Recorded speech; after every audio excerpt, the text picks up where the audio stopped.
कोल्हापूर येथे वीरशैव लिंगायत गवळी समाजाच्या शताब्दी महोत्सवी इमारतीचे उद्घाटन आमदार राजेश क्षीरसागर यांच्या हस्ते संपन्न झालं। यावेळी बोलताना क्षीरसागर यांनी ही इमारत समाजाच्या एकतेचे, परिश्रमाच्या आणि प्रगतीच्या ध्यासाचं प्रतीक असल्याचं सांगितलं। गवळी समाजाचे कोल्हापूरच्या सामाजिक जडणघडणीत मोठं योगदान असून ही वास्तू त्या गौरवशाली परंपरेचा सन्मान करणारी आहे, असं त्यांनी नमूद केलं। ही इमारत केवळ भौतिक रचना नसून समाजातील सर्व घटकांना एकत्र आणणारं केंद्र ठरेल।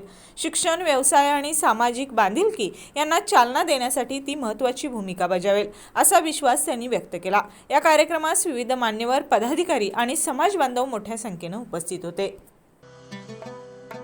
सर्व कोल्हापूरवासियांना रमजान ईदच्या मनपूर्वक शुभेच्छा। शुभेच्छुक आदिल बाबू फरास, अध्यक्ष राष्ट्रवादी काँग्रेस पार्टी कोल्हापूर शहर, गटनेता स्थायी समिती सदस्य राष्ट्रवादी काँग्रेस पार्टी, विद्यमान नगरसेवक प्रभाग क्रमांक 12।